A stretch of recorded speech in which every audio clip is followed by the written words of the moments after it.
Hi, this is Albina Meaning, and I'll show you today how to make this Bulava pendant. Here is a list of tools and materials you may need for this project.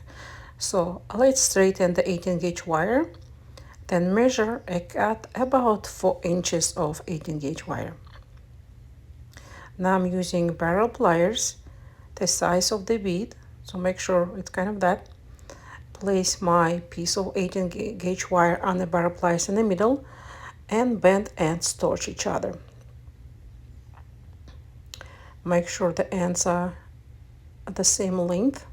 Then keep bending the wire so they cross like this. Now you can remove the pliers. Now this step is optional. You may use the marker to mark the wire when it crosses. Now we will work with the flat nose pliers. Using the very tip of pliers, grab by the mark and bend the wire where the mark is. Lift it up like this and repeat the same step with another end of the wire. So make sure these wire ends are parallel toward each other. Check with the bead so this hole is large enough for the bead. Now this also optional, but I like to do it. You hammer both sides of the frame with a chisel hammer. Now let's attach the bead. I like to work from the spool, so put the bead on a wire, then leaving about 2-inch tail, we will wrap that short tail around the frame.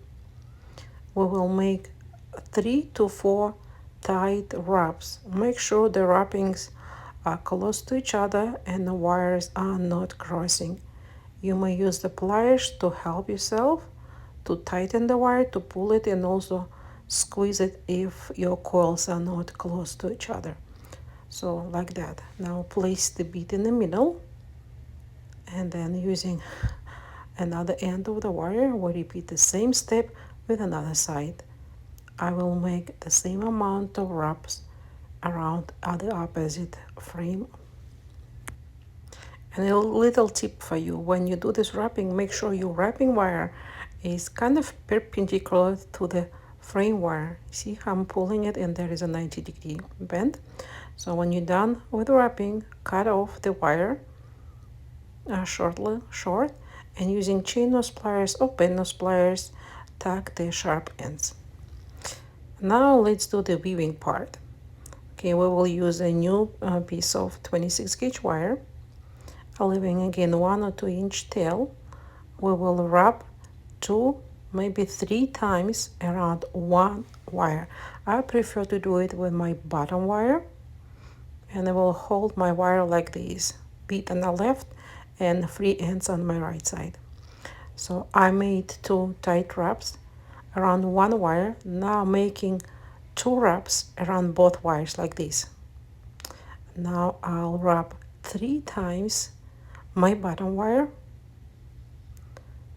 So this will be my third wrap, and see how my wrapping wire is always perpendicular and I'm pushing with my thumb. And after that I will do 2 big wraps, like twice around both wires.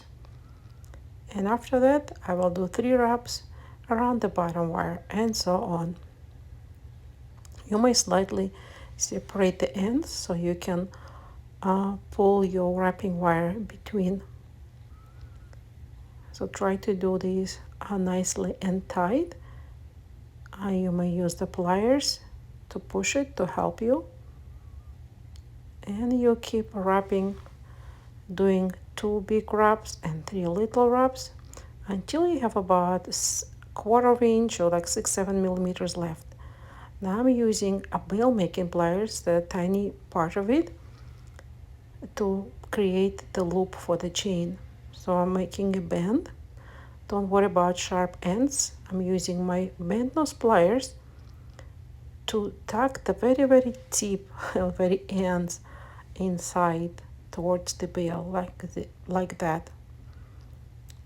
So it's kind of a roundish now, and I want to center that loop, inserting my pliers inside. You see, I'm pushing my pendant towards myself So my loop is centered now, like that. You may want to make some little adjustments with pliers so your wire's looking nice. I hope you like this tutorial. Please like, subscribe, leave your comment, and thank you for watching. See you next time. Bye bye.